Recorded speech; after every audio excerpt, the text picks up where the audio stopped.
Few celebrity deaths have sparked so many conspiracy theories as the death of Aaliyah, the Princess of R&B. Aaliyah died at the age of 22 in a plane accident in the Bahamas.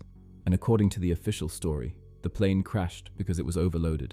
But did you know Aaliyah was given a sedative and carried unconscious on the plane? Or that her uncle reportedly received a $90 million settlement for Aaliyah's passing? What about the claims that Aaliyah's parents literally sold her to R. Kelly? These are just some of the disturbing facts that have led Aaliyah's fans to accuse her family of being implicated in Aaliyah's death. But is there any real evidence for this? Did Aaliyah's own family plan her death? A trail of tears for Aaliyah. A horse-drawn carriage carried the fallen star's casket through the streets of New York, a somber procession reminiscent of the funeral for Princess Diana, who was also killed in a tragic accident exactly 4 years ago today. And just as the British royals mourned the loss of Diana, the royalty of African-American entertainment gathered on this day to remember the R&B princess, Aaliyah. On August 25, 2001, Aaliyah Dana Horton tragically lost her life in a plane accident in the Bahamas. And all these years later, fans all over the world are still struggling to make sense of this tragedy. And this is because there are a lot of things about this accident that simply don't add up, and when you factor in the rumors that Aaliyah's own family profited from her death, the story becomes even more disturbing. To begin with, Aaliyah spent most of her career being preyed on by much older industry men, and it's bizarre how her family never seemed bothered by all the speculations about Aaliyah being a victim of abuse. One of the men who took advantage of Aaliyah is R. Kelly, who was 27 when he married 15-year-old Aaliyah by using a fake marriage license that stated her age as 18. But what's equally disturbing is that Aaliyah's own uncle Barry Hankerson introduced R. Kelly to Aaliyah when she was just 12 years old. Hankerson, who was a record producer and label owner, reportedly brought Aaliyah into the studio and made her sing for R. Kelly. And in 1993, R. Kelly started working with Aaliyah on her debut album, ominously titled Age Ain't Nothing But a Number.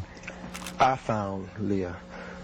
As a matter of fact, Barry Hankerson, my manager, who's her uncle, told me to go up to Detroit and hear her sing. Once I got up to Detroit, I didn't have to hear her sing because she was glowing. I knew she had it. As soon as she started singing, that verified it. And from there, we became here, and everything is all good.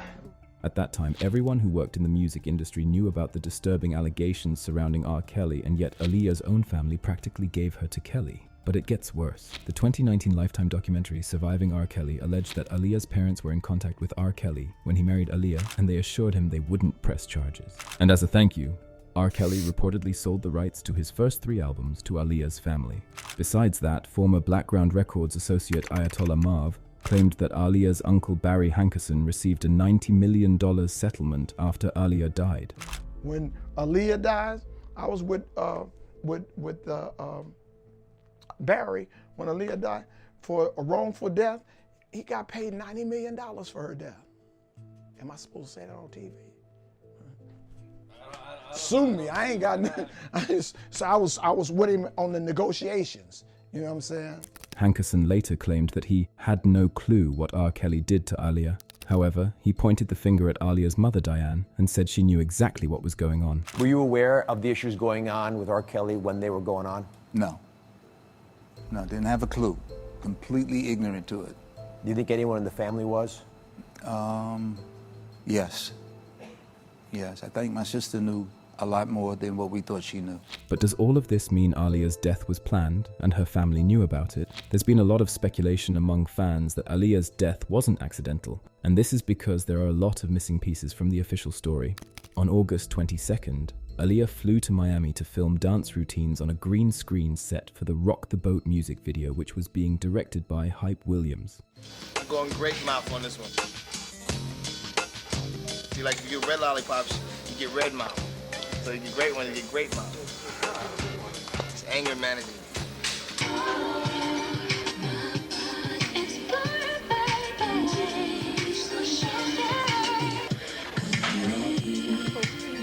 Alright, so gotta check things out sometimes, make sure it's looking good. It's all good. Right now we're getting ready to do the dance. Excited about that.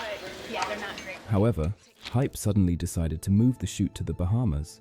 And on August 23rd, Aaliyah and employees of Virgin Records flew to the islands. And no one really knows why Hype changed his mind at the last minute and insisted on shooting the video in the Bahamas when Miami had everything they needed, a green screen set and beautiful beaches. Also, it was a well-known fact that Aaliyah was terrified of flying, and she always traveled with her mom or brother. However, this time she was forced to fly without her family. According to Aaliyah's ex-boyfriend Damon Dash, none of this made any sense, and he didn't understand why Hype Williams insisted on Aaliyah flying to the Bahamas. You didn't want her to go, did you? No. So she was shooting a video in Miami. Yep. And I had my son and my nephews with me. And, you know, she was very supportive. She particularly liked Freeway, his voice. And she was supportive of anything I was doing. She was like, yo, while I'm in Miami, I had the state property down there, which was a group. Yeah. And she was gonna do a record with Freeway. So I was like, all right, I'm gonna come down there, I'll check you, I'll bring the kids, make a vacation, work, the whole nine. So when we got there, you know, Hype was making this video, and I was like, I know Hype. I just got off of Big Pimpin', where I had to cut the video, you know what I mean? Because he likes to spend bread. So I was like, you know, he's gonna make you do another day. Don't do it. Trust me, it's just so he can spend money, you know? And sure enough, she came home that day, and I had a big house. I rented this house, and she's like, I'm going to, you know, there. And I was like, I just thought that it wasn't necessary. Aaliyah was supposed to stay in the Bahamas until August 26th. However, they wrapped up the shooting the day earlier, and Aaliyah's team insisted on leaving that same day. But when Aaliyah saw the plane they gave her, she instantly had a bad feeling and kept telling her entourage she didn't want to fly. What also seems suspicious is that Lenny Kravitz, who has family in the Bahamas, reportedly offered Aaliyah his private jet, but according to Dame Dash, Hype Williams took it from her. But what I was really more tight about was that I had heard that Lenny Kravitz had offered her a jet and that Hype had took the jet. So that's what really pissed me off about the situation when I heard about that. So you could ask Hype about that. That's what I said. Have you ever talked to Hype about it? Yeah. And how did that conversation go? Ask him. But I also am asking you. Yeah, but ask him. And the saddest part about all this is that Aaliyah felt something bad was going to happen, and yet everyone ignored her. According to journalist Kathy Iandoli's biography of Aaliyah, Aaliyah refused to board the plane and went back into a taxicab, telling her team she had a headache. However, someone from her team apparently gave her a sleeping pill, and once Aaliyah passed out, they carried her on the plane. Eyewitness Kingsley Russell, whose family ran the taxicab company later, said that Aaliyah's team literally took her out of the van and she didn't even know she was getting boarded on a plane. Just moments after takeoff, the plane carrying Aaliyah and 8 others crashed, leaving everyone on board. But her life, her dreams were taken away. On board the doomed Cessna, Aaliyah and 8 others, including a representative for Virgin Records and a makeup artist. Investigators say one of the engines apparently failed.